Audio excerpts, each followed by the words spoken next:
हम लोग अपने प्रीवियस लेक्चर में डिफरेंशियबिलिटी के ऊपर एक शॉर्ट ट्रिक पर बात किए थे। उसमें हम लोग समझे थे कि डिफरेंशियबिलिटी का कोई भी सवाल हो, हम लोग बिना एलएचडी आरएचडी निकाले हुए फंक्शन को डिफरेंशिएट करके उसकी डिफरेंशियबिलिटी को बता सकते हैं। तो उस लेक्चर में एक बात पर हम लोग गौर किए थे कि डिफरेंशियबिलिटी को चेक करने से पहले, यानी कि जो हम लोग फंक्शन को डिफरेंशिएट करते थे उससे पहले उसकी कंटिन्यूटी को चेक करना बहुत जरूरी है। बिना कंटिन्यूटी को चेक किए हम लोग आगे नहीं बढ़ेंगे, मतलब उस फंक्शन को डिफरेंशिएट नहीं करेंगे। तो बस उसी चीज को आज हम लोग थोड़ा डिटेल में समझने की कोशिश करेंगे। तो चलिए, बिना कंटिन्यूटी चेक किए हम लोग आगे बढ़ते हैं और इसके फंक्शन की डिफरेंशियबिलिटी चेक करते हैं। मतलब हम लोग क्या करेंगे, यहां पर डायरेक्ट इसकी डिफरेंशियबिलिटी को चेक करते हैं। डिफरेंशियबिलिटी के हम लोग क्या सीखे थे कि फंक्शन को डायरेक्ट डिफरेंशिएट कर देना। हम लोग को क्या लगाना, शॉर्ट ट्रिक लगाना। शॉर्ट ट्रिक में हम लोग एलएचडी आरएचडी नहीं निकालेंगे, बस फंक्शन को डिफरेंशिएट करेंगे।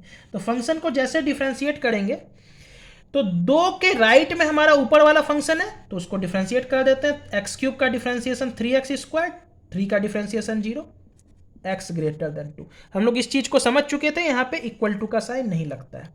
जब 2 के लेफ्ट में चेक करेंगे तो हमारा जो फंक्शन डिफरेंशिएट करेंगे उसका वैल्यू क्या आएगा, 6x, 2 का डिफरेंशिएशन 0, x लेस देन 2। अब हम लोग अगर LHD निकालें तो LHD का वैल्यू क्या होगा, f'2 माइनस, तो यानी कि ये नीचे वाला फंक्शन होगा 6 × 2 इक्वल टू 12। अगर हम लोग RHD देखें यहां पर तो f'2 प्लस 2 के राइट में हमारा क्या है वैल्यू, 3 × 2 का स्क्वायर यानी कि 12। इसका मतलब ये हो रहा है कि यहां पर LHD बराबर RHD आ रहा है। तो हम लोग यहां से कह सकते हैं कि फंक्शन हमारा क्या है, डिफरेंशिएबल है। ये फंक्शन हमारा क्या है, डिफरेंशिएबल है। यहां चूंकि LHD बराबर RHD आ गया तो हम लोग कह सकते हैं कि ये फंक्शन हमारा डिफरेंशिएबल है। लेकिन चलिए, थोड़ी देर के लिए हम लोग इसकी एक बार कंटिन्यूटी को चेक करके देखते हैं, फिर आगे हम लोग इस चीज को समझेंगे।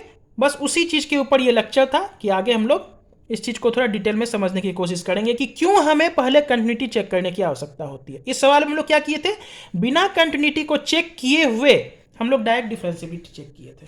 तो चलिए एक बार इसकी कंटिन्यूटी को चेक करते हैं। Continuity of fx at x बराबर 2, हम लोग इसके कंटिन्यूटी को चेक करेंगे x बराबर 2 पर। ठीक है, तो इसके लिए हम लोग क्या करते थे, LHL निकालते थे। एट x बराबर 2 क्या होगा, f(2) माइनस 2 के लेफ्ट में फंक्शन हमारा क्या है, 3x² माइनस 2, x बराबर 2 के लेफ्ट में। बस हम लोग शॉर्टकट यूज कर रहे हैं यहां पर, बहुत डिटेल में इस चीज को नहीं हम लोग लिखेंगे। तो 2 के लेफ्ट में हम लोग चेक करेंगे तो 3 × 2 का स्क्वायर माइनस 2 क्या आएगा वैल्यू हमारा, 4 × 3 12 माइनस 2 10 आ रहा है। उसी प्रकार RHL एट x बराबर 2, तो ये क्या होगा, f(2) प्लस 2 के राइट में हमारा फंक्शन था x³ प्लस 3, यानी कि हमको x बराबर 2 प्लस पे से चेक करना था। तो ये वैल्यू हमारा क्या हो जाएगा, 2 का क्यूब प्लस 3, यहां से हमारा आंसर आ रहा है 11।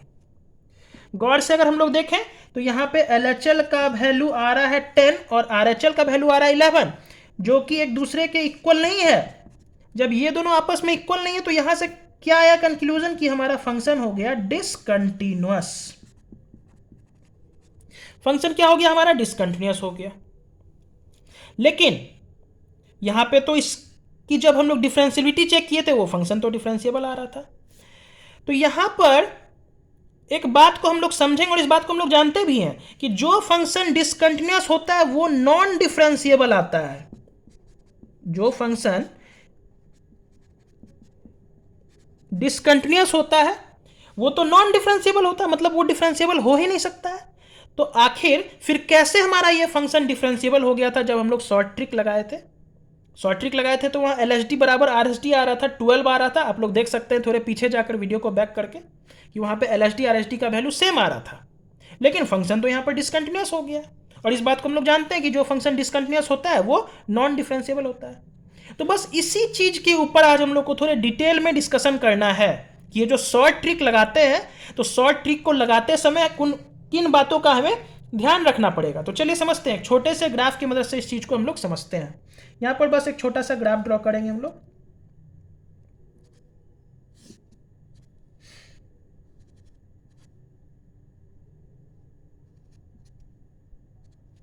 x बराबर ये हमारा पॉइंट है, ये जो पॉइंट है हमारा x बराबर a है। a के राइट पे अगर हम लोग टेंजेंट ड्रॉ करें तो कुछ इस प्रकार होगा, और a के लेफ्ट में जब हम लोग टेंजेंट ड्रॉ करें तो कुछ इस प्रकार होगा। अगर आप लोग गौर से देखें तो ये टेंजेंट जो है आपस में पैरेलल है। ये टेंजेंट क्या है? Tangents are parallel. ये टेंजेंट आपस में पैरेलल है। अगर टेंजेंट पैरेलल है इसका मतलब स्लोप ऑफ टेंजेंट सेम हुआ। इसका मतलब क्या हुआ? स्लोप ऑफ टेंजेंट हमारा सेम हुआ, स्लोप ऑफ टेंजेंट सेम हुआ हमारा। बस यही चीज हुआ था इस सवाल में कि एलएसडी आरएसडी बराबर आ गया था, 12 आ गया था। यहां पर अगर देखें दोनों टेंजेंट आपस में पैरेलल है, यानी कि स्लोप दोनों का सेम है। और जब हम लोग एलएसडी आरएसडी निकालते हैं वहां पे बस स्लोप ऑफ टेंजेंट ही तो हम लोग निकालते हैं। तो स्लोप ऑफ टेंजेंट हमारा क्या आ गया? 12 आया था। इसका मतलब स्लोप ऑफ टेंजेंट सेम आया था। लेकिन अगर गौर से देखें इस ग्राफ को तो ये ग्राफ तो हमारा डिसकंटिन्यूअस है। ग्राफ हमारा ए पॉइंट पे डिसकंटिन्यूअस है, यहां पे टेंजेंट पैरेलल है। टेंजेंट पैरेलल है तो इसका स्लोप इक्वल होगा, स्लोप हमारा बराबर होगा। लेकिन अगर गौर से देखें तो ये दोनों टेंजेंट हमारा यूनिक टेंजेंट नहीं है। डिफरेंशियबिलिटी का कॉन्सेप्ट ये कहता है कि जिस भी पॉइंट पर हम डिफरेंशियबिलिटी चेक करते हैं वहां पर हमारा यूनिक टेंजेंट आना चाहिए, वहां पर हमारा यूनिक टेंजेंट होना चाहिए, तभी हमारा फंक्शन डिफरेंशिएबल होगा। लेकिन अगर इस फिगर में हम लोग गौर से देखें थोड़ा, तो ए के राइट हैंड साइड पे हमारा ये वाला टेंजेंट है और ए के लेफ्ट साइड में हमारा टेंजेंट ये है। तो ये यूनिक टेंजेंट नहीं है। ए के राइट साइड में दूसरा टेंजेंट है, ए के लेफ्ट में दूसरा टेंजेंट है, हालांकि इसका स्लोप सेम है।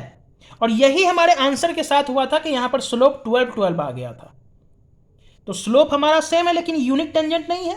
अगर टेंजेंट यूनिक नहीं हुआ तो ये फंक्शन हमारा नॉन डिफरेंशिएबल होगा। तो ये हमें कब पता चला? जब इस फंक्शन की हम कंटिन्यूटी चेक किए, जब इस फंक्शन की हम ग्राफ को देखें। ये हम लोग एक रफ ग्राफ बनाया है, ये ग्राफ इस फंक्शन का नहीं है, बस एक रफ ग्राफ बनाकर सीख रहे हैं, इस चीज को समझ रहे हैं कि अगर ग्राफ हमारा डिसकंटिन्यूअस हुआ तो हो सकता है कि हमारा टेंजेंट जो होगा उस पॉइंट के राइट और लेफ्ट में उसका स्लोप इक्वल आ जाए। लेकिन स्लोप इक्वल आने से मतलब ये नहीं है कि वो स्लोप भी यूनिक होगा, वो टेंजेंट भी यूनिक होगा। हो सकता है वो टेंजेंट अलग अलग हो। तो इसलिए कोई भी सवाल रहे डिफरेंशियबिलिटी का, शॉर्ट ट्रिक लगाने से पहले हमें कंटिन्यूटी चेक करना होगा। अगर फंक्शन कंटिन्यूअस होगा तभी आगे हम लोग डिफरेंशियबिलिटी चेक करेंगे। अगर ये सवाल जो था हमारा, यहां पर अगर हम लोग पहले इसके कंटिन्यूटी को चेक कर लिए होते और वो कंटिन्यूटी चेक करने पर वो फंक्शन अगर डिसकंटिन्यूअस आ रहा होता तो हमें डिफरेंशियबिलिटी चेक करने की आवश्यकता ही नहीं थी। डायरेक्ट हम कह देते कि ये फंक्शन हमारा नॉन डिफरेंशिएबल होगा। लेकिन हमें शॉर्ट ट्रिक लगाने समय उतना भी ज़्यादा शॉर्ट ट्रिक नहीं लगाना है कि हमारा सवाल ही गलत हो जाए, क्योंकि आईआईटी में मैक्सिमम इसी टाइप का क्वेश्चन सेट किया जाता है जहां पर वो जानते हैं कि बच्चे शॉर्ट ट्रिक लगाएंगे और उनका आंसर गलत होगा। तो शॉर्ट ट्रिक लगाने से पहले थोड़ा सा सचेत हो जाना है। तो इसका मतलब ये हुआ कि फाइनल हमारा कंक्लूजन क्या निकला कि ये हमारा नॉन डिफरेंशिएबल फंक्शन था, यानी कि LHD is not equal to RHD आता। तो आज के लिए बस इतना ही। नेक्स्ट लेक्चर में हम लोग एक नए ट्रिक के साथ मिलेंगे। Thank you.